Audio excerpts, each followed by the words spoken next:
AK라디오 월드아이 시작하겠습니다. 지난 3일이죠. 대한민국 헌정사상 초유의 사태가 발생했습니다. 바로 윤석열 대통령의 긴급 비상계엄령 선포 사건이었는데요.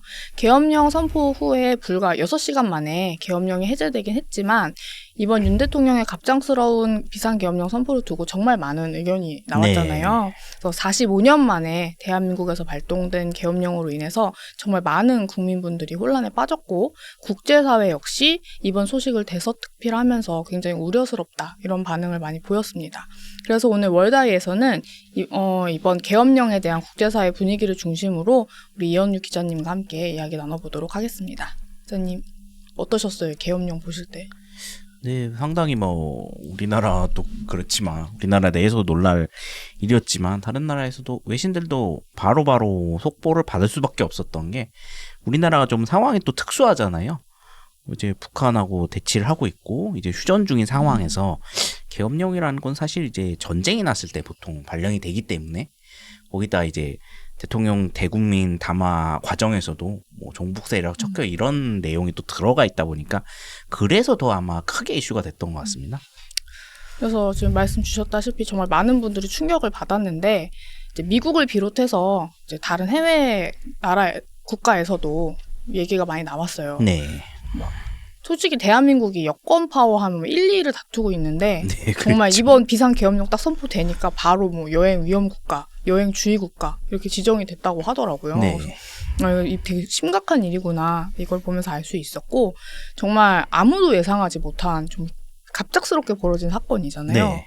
근데 그래서 당연히 충격인 건 알겠는데 이렇게까지 또 해외에서 정말 이게 대서특필 될 만한 이유가 있었을까 이런 생각도 좀 잠깐 들더라고요. 네. 이번 윤 대통령의 기습 비상계엄령이 국제사회에 던진 어떤 충격과 공포가 어떤 수준인지 좀 설명해 주시면 좋을 것 같아요. 네, 사실 이제 지난 3일에 윤석열 대통령이 갑자기 이제 밤에 또 10시 반에 긴급 대국민 담화를 발표를 하면서 이제 아까 말씀드린 대로 종북 좌파 세력에 의해 국가가 위기에 처했다 이런 발표를 하면서 이걸 척결을 하겠다고 하고 이제 비상계엄령을 선포를 했죠. 그러다 보니까 전 세계적으로 이제 속보로 나가게 됐었는데요. 이 더 큰 이슈가 될 수밖에 없었던 것이 최초 속보가 나가면서부터 이제 해외에서는 우리나라가 이제 북한이랑 대치 중인 국가 이게 상당히 많이 부각이 돼 있습니다.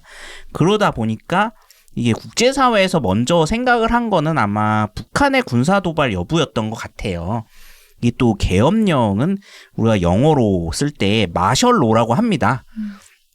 이게 글자 그대로의 뜻만 보면은 전쟁이 발발을 해서 정부가 이제 적군이 쳐들어온 지역에 방어 작전을 진행을 하기 위해 해당 지역에 한해서 군법을 적용을 하겠다 이런 의미로 쓰이는 단어예요. 그러니까 국가를 방어를 하고 국민 생명을 보호를 해야 하니 해당 지역 주민들은 전쟁이 끝날 때까지 기본권을 잠시 제한을 하고 이제 군법을 한시적으로 적용하겠다 이럴 때 하는 동보거든요. 그러니까 한마디로 국제사회에서는 계엄령이라는 거는 보통 이제 외침이 발생을 하거나 아니면 내란이 발생하는 이런 전시 상황에 발령하는 거란 말이죠.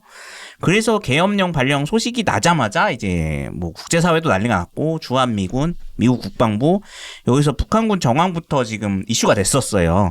그랬는데 이제 휴전선 상황은 별다른 정황이 없었던 거죠.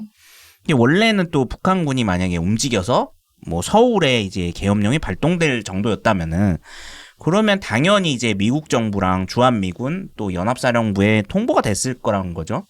그런데 처음에는 한국 정부가 이거 통보도 안 했으니까 지금 통보할 시간도 없는 거 아니냐, 진짜 위험한 상황 아니냐, 그런 긴급 상황이 터진 줄 알고 이제 해외 매체에서도 속보를 엄청나게 터뜨렸던 건데 근데 막상 상황을 살펴보니까 그런 외침이 발생을 했던 거거나 아니면 내란이 벌어지거나 그런 이유는 또 없었어요. 그게 아니라 대통령이 일부 관료들과만 논의를 해서 이제 선포를 한 거다. 이렇게 국내에서 또 보도가 되다 보니까 국제사회에서 이제 의문을 갖게 된 거예요. 말하자면은 이제 외국에서는 전쟁이 난 줄 알고 속보를 맞아요. 잔뜩 했는데 전쟁이 난 게 아니었다 보니 한국 정부가 이제 자신도 모르는 사이에 이제 그냥 정말 가벼운 얘기로 치면은 양치기 소년 꼴이 된 거예요. 그러니까 거짓 경보를 울린 셈이 된 거죠. 그러니까 당장에 이제 국제사회에서는 신인도가 확 내려갈 수밖에 없었습니다. 솔직히 뭐 한국이란 나라가 이제 뭐 아프리카나 중동 지역 국가들처럼 무슨 사회 시스템이나 그런 게 부족한 지역도 아니고 인프라가 부족했던 지역도 아니고 아니면은 러시아나 중국, 북한처럼 이제 독재 체제 국가도 아니잖아요. 그런데 이제 전 세계 자유진영 국가들 중에서도 이제 민주주의도 상당히 발달해 있고 또 국민소득도 거의 4만 달러 육박하는 정도면 세계 10손가락 안에 드는 소위 이제 어드밴스드 컨트리란 말이에요. 그럼 어떻게 이런 지역에서 이런 아마추어적인 일이 일어나냐? 이제 이런 반응으로 바뀐 거죠. 그러면서 아마 더 화제가 된 것 같습니다. 저희 어머니께서는 그걸 보시면서 무슨 말씀 하셨냐면 북한이 똥폭탄 보낼 때도 내 눈 가만히 있더니 왜 갑자기 저러냐고 이런 말씀을 그렇죠. 하셨어요. 그리고 뭐 종북자파 세력을 척결하겠다라고 하면서 이제 비상계엄령 선포했는데 막상 이제 북한군 지역 살펴보니까 조용 잠잠했다라고 말씀해 주셨잖아요. 네. 과연 윤 대통령이 말하는 종북자파는 누구인가 이런 궁금증도 들고 이런 생각이 드는데 뭐 물론 아무리 6시간짜리 해프닝으로 끝났다고는 하지만 저는 보면서도 놀라웠던 게 비상계엄령이라는 게 물론 대통령의 권한인 건 알고 있는데 네. 이게 이렇게 대통령이 나 발동하고 싶어 이렇게 생각한다고 이렇게 아무렇게나 작동할 수 있는가 이런 의문이 또 들더라고요. 왜냐하면 이렇게 자기가 원할 때 특별한 이렇게 사유가 발견되지도 않았는데 이렇게 쓰라고 준 게 절대 아니라고 생각하거든요. 네, 그렇죠. 비상계엄령 네. 권한이라는 게. 그래서 태초에 이 계엄령이라는 게 만들어지게 된 그런 배경도 좀 궁금하고 좀 상식적인 수준에서 봤을 때 좀 전에 말씀 주신 것처럼 뭐 전시 상황이나 체제 전복이나 이런 거를 꿈꿀 때나 발동할 수 있는 게 계엄령인 것 같은데 이렇게 아무렇게나 해도 되는 건가 이런 생각이 드는데 요거 좀 정리해 주시면 좋을 것 같아요. 네, 원래 계엄령이라는 건 아까 말씀드렸듯이 이제 마셜로라고 하고요. 평시 상황에서 군 통수권자가 맘대로 올릴 수 있는 그런 법은 절대로 아닙니다. 이제 이 법은 전시 상황을 가정해서 만든 법인데요. 원래 이 계엄령의 뿌리를 이제 거슬러 올라가다 보면은 우리가 흔히 국민국가란 개념이 처음 등장하기 시작하는 유럽의 17세기까지 약 400년 정도 역사를 갖고 있다. 그렇게 설명들을 합니다. 왜냐하면 이 시기부터 이제 개인 화기인 총기나 그리고 도시를 공격하는 공성용 대포 기술이 아주 비약적으로 발전을 했어요. 그러다 보니까 그 전에 전쟁이란 개념은 전쟁터에 참전을 한 병사들끼리 이제 창칼을 휘두르면서 병사들끼리 한 전투였는데 이 시기부터는 그게 아니라 하나의 거대한 지역 혹은 도시 전체가 이제 전쟁에 휘말려 들어가는 총력전이란 개념으로 바뀌게 됐어요. 그래서 도시나 지역 방어를 위해서는 해당 지역의 지역 사령관이 이제 도시를 방어하려다 보니까 이제 방어에 방해가 되는 건물들이 있습니다. 방어를 하려다 보면. 혹은 아니면은 반드시 이 건물에 이제 병사를 배치를 하거나 아니면 방어 시설을 강화를 해야 되는 그런 집들도 있어요. 근데 이게 다 민간 자산이잖아요. 그러다 보니까 이거를 매번 이제 일일이 다 주민들한테 그렇죠. 양해를 구하고 또 나중에 또 배상을 하고 이런 문제가 너무 복잡하니까 그럼 이렇게 할 거 없이 이제 이거를 법으로 만들어주자. 전시법을 근거로 이제 만들어준 거죠, 말하자면. 그래서 계엄령 발동은 지금까지 역사를 보면은 뭐 전시 상황이나 내란 같은 아주 극심한 위기 상황 때만 발동이 됐어요. 미국 같은 경우에도 이제 건국 이후에 한 68회 정도, 거의 70회 가까이 발동이 됐었다고 하는데 전부 내용을 살펴보면은 뭐 미국의 남북전쟁 때, 그게 아니면 1, 2차 세계대전 때, 이럴 때 몰려있거든요. 가장 최근에 널리 알려진 계엄령은 이제 일본이 진주만 공습 당시에 이제 미국 정부가 하와이 일대에 내렸던 계엄령, 이게 미국에서는 유명한 계엄령입니다. 중국에서도 이제 중일전쟁 당시에 계엄령이 발령된 적이 있었고, 그리고 그 이외에 전쟁이 끝난 이후에는 1989년 천안문 사태 당시에 중국에서 계엄령이 발령된 적이 있어요. 일본에서도 대부분 일제강점기 때, 그리고 일본이 대외전쟁을 할 때 제한적으로 발령이 됐었고요. 그러니까 이번처럼 이렇게 좀 정치적인 이유로 발생을 한 계엄령은 사실 그렇게 찾기가 쉽지가 않고요. 다만 찾는다면은 대만의 계엄령이 있는데요. 대만 같은 경우에는 1949년에 국공내전에서 국민당이 패전을 했죠. 그 이후에 대만으로 건너간 이후 1987년까지 무려 38년 동안 계엄령을 유지를 한 적이 있습니다. 이게 전 세계에서 가장 길었던 이제 계엄령 기록이거든요. 38년이면 거의 제 나이, 제가 태어나서 지금까지 수준으로 계엄령이에요. 그렇죠. 군사 계엄으로 국가를 거의 통치를 한 셈인데요. 그래서 이제 대만에 원래 살던 원주민들은 그 당시에 정치적인 불만이 굉장히 높았고요. 그리고 그 당시 이제 국민당이 계엄령을 좀 악용을 해서 독재를 했다. 이런 비판적인 시각도 남아 있습니다. 사실 이 법은 내각 책임제가 아닌 대통령제 국가들에서는 거의 대부분 갖고 있는 말하자면 비상대권입니다. 왜냐하면 대통령은 국가 정치 지도자임과 동시에 군 통수권자라는 굉장히 특수한 지위를 갖고 있어요. 왜냐하면 대통령제 국가라는 거는 대부분 분쟁 지역에 있는 국가들입니다. 외침이 언제 발생할지 모르는 국가들이니까 전시에 빠르게 적군에 대응을 하기 위해서 이런 비상대권을 대통령한테 부여를 한 거란 말이죠. 그러니까 적군이 바로 수도까지 밀고 들어올 수 있고 이렇게 사실은 우리나라도 지금 휴전선하고 서울하고 거리가 한 40, 50km 사이밖에 안 된단 말이죠. 굉장히 가까운 거예요. 그러다 보니까 그럼 적군이 쳐들어오고 있는데 언제 의회를 또 소집을 하고 언제 이제 군대가 출동할지 의결을 받고 이럴 시간이 없다라는 거죠. 그래서 그 시간에 빨리 축약을 시키고 빨리빨리 결정을 하기 위해서 한마디로 불이 났을 때를 대비해서 우리가 집에 소화기를 갖다 놓듯이 비상 상황을 상정해서 만든 법이지 절대로 평시에 이제 뭐 대통령이 자신의 정치적인 문제가 발생했을 때 해결하고자 만든다. 뭐 맘대로 쓰려고 이렇게 만든 법이 절대로 아닙니다. 전시도 아니고 평시 상황에 이제 비상계엄령을 발동했는데 네. 평시였음에도 불구하고 일단 비상계엄령이 발동이 되면 일단은 헬기가 뜨고 막 군부대가 출동하고 막 네. 장갑차가 들어오고 있다 이런 보도도 있었잖아요. 네. 그리고 또 커뮤니티나 SNS 보니까 또 이제 국민분들은 이제 출근하냐, 내일 학교 가냐, 왜냐면 이게 휴교령 같은 게 생기는 걸로 네, 이제 그렇죠. 계엄령이 생기면 그러니까 그래서 그런 얘기도 나오고 또 이제 언론사 입장에서는 이제 언론 통제 얘기도 막 나오고 이랬었잖아요. 네.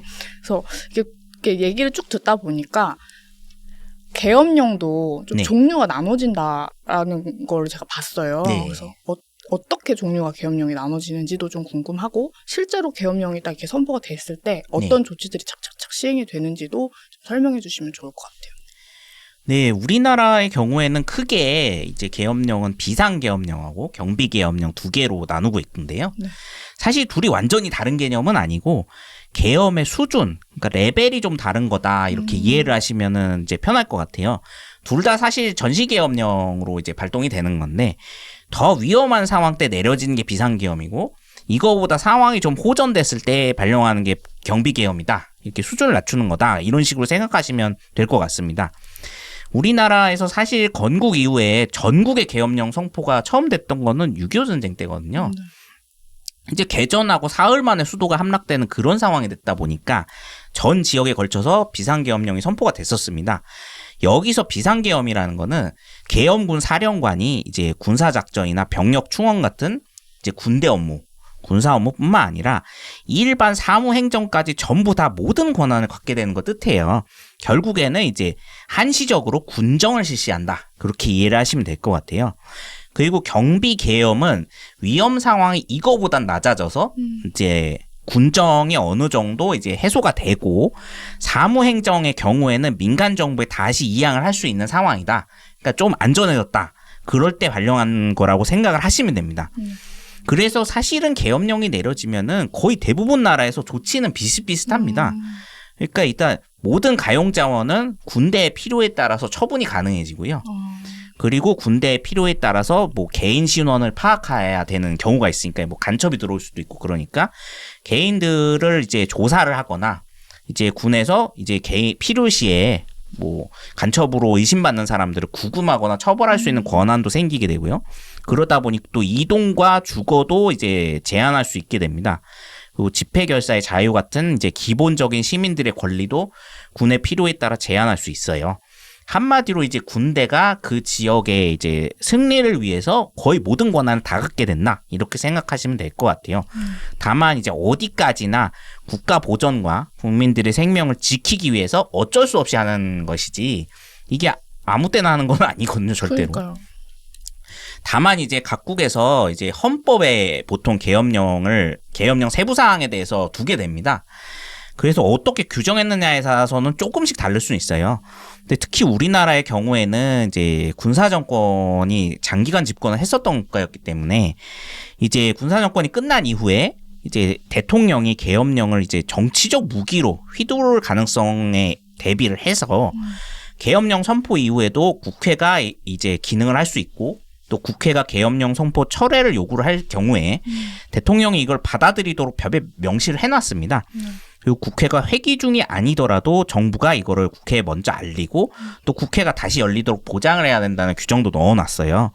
결국에는 이번에 이 넣어놓았던 조항들에 의해서 이번 사태를 어느 정도 빨리 정리할 수 있었던데 큰 역할을 했던 것이죠. 맞아요. 그래서 사실 그런 착각을 하시는 분들도 많더라고요. 이제 계엄령이 선포되면 국회도 통제할 수 있다. 이렇게 생각하시는 분들도 꽤 많더라고요. 근데 말씀 주신 것처럼 사실 국회는 계엄령의 이제 영역에 들어가지 않는다는 거. 네, 그렇죠. 네. 그래서 막 국회 막 둘러싸는 장면이 막 나왔었잖아요. 네. 근데 그거 보고 계엄령일 땐 당연히 저렇게 되는 거 아니야? 이렇게 생각하시는 분들도 좀 봤거든요. 그래서 오늘 이거 짚어주신 거를 이제 듣는 분들이 많이 아셨으면 좋겠고, 아까 이제 해외 사례를 찾기 어렵다고 말씀을 해주셨는데, 아까 그 대만도 조금 얘기해 주시긴 했지만, 네. 정말 이렇게 정말 평시 상황에서 비상계엄령이 선포된 또 해외 사례가 있으면 또 소개해 주시면 좋을 것 같아요. 사실은 이번에 이제 계엄령 사례는 굉장히 특이한 사례이기 때문에 거의 비슷한 사례는 찾을 수 없을 것 같고요. 아까 말씀드린 그 대만의 경우에도 이제 38년 동안 계엄령을 내렸다 말씀을 드렸잖아요. 그러다 보니까 사실 제일 비슷한 거는 아마 대만의 계엄령인 것 같은데 사실 이것도 실제 중국하고 뭐 포격전이 있었거나 중국의 군사 도발이 실제로 있었습니다. 여기는. 그래서 교전도 좀 했었기 때문에 완전히 이 상황하고 또 맞추기는 어려울 것 같아요. 다만 이제 전시계엄령이 말하자면 국가 지도자의 정치적인 방패처럼 활용되고 있는 나라는 지금 있습니다. 네, 지금 전쟁 중인 우크라이나인데요. 네. 우크라이나는 헌법에 계엄령 발령 중에는 선거를 무기한 연기할 수 있다는 조항이 들어가 있습니다. 이제 그러다 보니까 지금 우크라이나 정부가 계속 전시계엄령은 풀지 않고 있어요. 네. 그래서 지난해 10월 총선도 무기한 연기가 됐고 올해 3월 말에 있었던 대선도 연기가 됐죠. 지금 뭐 젤렌스키 대통령의 경우에는 원래 5월 20일까지가 임기였어요. 임기가 이미 끝났는데 계엄령을 계속 풀지 않으면서 임기가 또 자동 연장이 되고 있습니다. 그러다 보니까 우크라이나 내부에서도 이게 굉장히 말이 많은 상황이에요. 논란이 클 수밖에 없죠. 이미 임기가 끝났는데 왜 계속하냐. 새 지도자를 뽑아야 되는 게 아니냐. 그러고 있는데 그래서 휴전을 하면 바로 대선을 치르겠다. 그렇게 지금 선언을 한 상태고 근데 지금 이제 미국에서 러시아와 우크라이나 양국을 지금 이제 중재를 하려고 또 트럼프 행정부가 들어서면은 아마 바로 휴전을 하지 않을까 그런 이제 기대감들이 나오고 있기 때문에 아마 휴전 이후에는 바로 우크라이나가 대선 국면에 또 접어들지 않을까 그렇게 전망이 되고 있습니다. 그래서 이번 이제 윤 대통령 비상계엄령 사태 관련해서 저희가 쭉 이제 비슷한 사례도 좀 찾아보고 얘기를 해봤는데, 그러니까 초반에도 말씀 주셨지만 사실 제일 걱정되는 거는 미국과의 그런 관계잖아요. 그렇죠, 아무래도. 이번 비상계엄령으로 인해서 향후 한미 동맹 이제 유지하는데 상당히 걸림돌이 될 수 있다 이런 분석이 나온다고 하더라고요. 그리고 뭐 트럼프 대통령, 윤 대통령 패싱한다 뭐 이런 센 발언 하시는 분들도 계시는데 네. 이런 얘기가 나오는 이유가 있을까요? 네, 이거는 사실 미국 입장에서는 이 한국이 지금 동북아시아에서 굉장히 중요한 국가고 한국은 이제 흔들리면 안 되는 나라인데 너무 거대한 변수가 생겼다. 그렇게 인식이 되다 보니까 그러니까 미국 측도 상당히 놀란 것으로 보이고 있습니다. 왜냐하면은 지금 이제 미국은 바이든 행정부에서 트럼프 행정부로 이제 정권 교체가 이루어지는 시기잖아요. 그런 상황에서 이제 대중국 포위망을 더 강화를 시키려고 하고 있어요. 그래서 트럼프 행정부에서는 만약에 우리가 들어서자마자 중국에 더 높은 관세를 매기겠다. 그래서 또 관세 전쟁에 대해서 얘기를 했죠. 그런 상황이면은 이제 한국의 경우엔 중국 봉쇄에서 가장 필수적인 혈맹 국가란 말이에요. 근데 이제 생각지도 못했던 변수가 갑자기 한국 정부가 일으킨 거니까 상당히 불안해진 거죠. 사실은 이제 미국의 아시아 동맹국들을 한번 살펴보면은 일본 같은 나라는 사실 지금 군대가 있는 나라가 아니죠. 여기는 이제 자위대가 있는 나라라 여기는 대외 출정이 안 되는 말하자면 방위력을 가지고 있는 나라고. 근데 재래식 전력도 제일 많고 지금 주둔하고 있는 미군도 제일 많고 미국하고 군사훈련도 제일 많이 하는 나라가 한국이라는 거예요. 근데 아시아에서 너무나 중요한 동맹국인데 그리고 또 대한민국은 이제 대외적으로 어떻게 인식이 돼 있냐면은 냉전 시기부터 이제 자유민주주의 진영 전체에서 그러니까 미국하고 유럽이나 대부분 자유진영 국가에서는 이 나라가 말하자면 쇼윈도 역할을 한다. 그렇게 지금 인식이 돼 있어요. 선전할 수 있는 그런 용도라는 거죠. 미국 입장에서 그래서 더 모범 국가라고 치켜 세워주고 있었거든요. 왜냐하면은 이제 역사를 살펴보면 제3세계 국가라고 하죠. 보통 뭐 아시아나 아프리카에서 2차 대전 이후 신생 독립한 국가들을 다 그렇게 부르는데 이들 국가들 중에서 극빈국이었는데 선진국이 됐고 또 군사 독재 체제 국가였는데 이거를 자체적으로 이제 시민사회에서 극복을 해서 민주주의 체제가 정착된 나라는 전 세계에서 한국밖에 없습니다. 그리고 이제 식민 지배를 당했던 국가인데 지금은 이제 훨씬 잘 사는 나라가 된 것도 한국밖에 없어요. 근데 여기는 또 냉전도 아직 끝나지 않았고 중국, 북한 공산 체제랑 또 맞서고 있죠. 네. 근데 여러 부분으로 봤을 때 이게 아시아뿐만 아니라 거의 대부분의 개발도상국 입장에서는 미국이 우리 체제 선전할 때 그러니까 자유민주주의 진영이 결국엔 승리한다 이런 식으로 홍보를 할 때 엄청나게 힘이 되는 사례라는 거예요. 사실 지금 중국이 2010년대부터 1대1로 프로젝트를 진행을 하면서 이제 아시아와 아프리카 여러 나라들의 이제 중국 진영으로 넘어올 것을 이제 요구를 하고 있죠. 사실 홍보를 하는 거죠, 말하자면. 이 사업에 뛰어들면은 우리가 훨씬 많은 무상 지원을 해줄 거고, 그래서 미국 말고 우리 쪽으로 이제 줄을 갈아타라. 이런 식으로. 그러다 보니까 개발도상국들 입장에서는 그러면 미국 줄을 타야 될지, 중국 줄을 타야 될지 고민이 계속되고 있는 상황이거든요. 근데 이럴 때 미국과 서방 진영에서 가장 모범적인 케이스로 소개가 가능한 나라가 한국이에요. 그러니까 제국주의 열강이던 일본의 식민 지배를 받았던 국가인데 결국엔 이제 자유진영에 들어와서 자본주의 열심히 하고 자유민주주의 열심히 해가지고 지금 말도 안 되게 잘 살지 않냐. 눈으로 보여줄 수 있다라는 거죠. 그리고 이게 결국에는 대부분의 개발도상국들이 중국 쪽으로 갈아타려고 할 때마다 이제 발목을 확실히 잡아줄 수 있다. 왜냐하면 그쪽에서는 한국같이 이런 모범 사례로 이제 얘기할 수 있는 나라가 없잖아요. 그러다 보니까 결국엔 저 라인을 타야 우리도 저렇게 될 수 있겠구나. 이걸 보여준다는 거예요. 그러니까 이제 미국 입장에서는 말하자면 홍보용 책자, 말하자면 브로셔 같은 그런 나라인데 이런 나라에서 갑자기 군사독재 시대로 이제 회귀할 듯한 이상한 사건이 터지면은 미국 입장에서 곤란하다는 거죠. 그러니까 더구나 이 계엄령 사태와 그 이후에 발생할 수 있는 한국의 정정 불안, 말하자면 이제 지금 벌써 탄핵소추안이 들어가지 않았습니까? 그럼 그런 식으로 이제 정정 불안이 이제 앞으로 뭐 한 달이 될지 두 달이 될지 모르는 상황이잖아요. 그러면은 한미일 삼각봉조도 흔들리게 되고 미국이 결국에는 이제 자신들의 동맹국들하고 단결을 강화를 시켜야 되는 입장에서 좀 많이 어려워진다는 거예요. 그러니까 이런 이제 전 세계에 지금 미국의 정권 교체와 맞물려서 이제 많은 이제 이 교체 외교적인 부분에서 교체가 또 발생을 하게 되거든요. 일단 우크라이나 전쟁도 정리가 될 거고 이제 중동 전쟁도 정리가 되고 나면은 결국에는 미국하고 중국과의 분쟁이 다시 이제 이슈가 될 텐데 그럼 동북아시아 지역이 전 세계적으로 다 부각을 받을 거란 말이죠. 이런 중차대한 시점에 이런 일이 벌어지면 안 된다는 거예요. 결국에는 이번 계엄령 자체가 또 하나 이 사태가 또 가지고 오는 부정적인 효과는 계엄령이라는 게 부정적 이미지로 비춰질 수가 있습니다. 아까도 말씀드렸듯이 계엄령은 정말 나라가 이제 존망의 위태로운 긴급 상황에 빠졌을 때를 대비해서 만든 법이에요. 절대로 이제 국가 지도자가 자기가 원한다고 그냥 마구잡이로 그냥 하는 그런 게 아니란 말이죠. 절대로 그런 게 아니란 말이죠. 그래서 이제 군사정권이 지난 이후에도 이 법을 남겨둔 거였는데 이걸 또 없애면 안 됩니다. 그렇게 되면은 정말로 우리나라는 아직 이제 외교적으로나 아니면 군사적으로 이제 대치하고 있는 지역들이 많은데 그 긴급 사태가 언제 터질지 모르는 나라잖아요. 그런 상황에서 이게 이 법이 자칫하면은 불필요한 법이 아니냐, 위험한 법이 아니냐, 없애야 하지 않냐 이런 여론이 나올 수가 있거든요. 그렇기 때문에 이번 사태가 정리가 된 다음에는 이게 다시는 악용되지 않도록 정치권에서도 좀 여러 가지 장치를 좀 더 마련을 해서 지혜를 발휘했으면 하고 있습니다.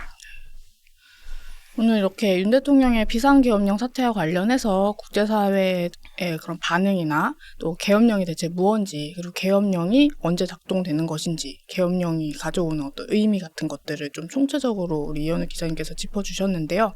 사실 저는 제가 살아생전에 계엄령이라는 걸 겪게 될지 상상을 해본 적도 없거든요. 네, 모두 그렇죠. 보통 학창 시절에 한국사 교과서에서만 네. 이제 보던 거잖아요. 그래서 사실 아직도 좀 믿기지 않는 부분이 있는데 이번 이런 일을 계기로 해서 사실 요새 정치에 대한 관심이 많이 떨어졌다 이런 얘기 계속 누누이 생기고 있잖아요. 네. 네, 이번 일을 계기로 이제 좀 국민분들이 정치에 관심을 좀 더 많이 갖게 되지 않았을까 이런 좀 굳이 긍정적인 거 하나를 꼽아보자면 그런 생각을 좀 해봤고 오늘 이렇게 월드아이는 여기서 마무리하도록 하겠습니다. 오늘도 좋은 말씀 감사드립니다. 네, 감사합니다. 그럼 저희는 다음 시간에 다시 찾아뵙겠습니다. 감사합니다.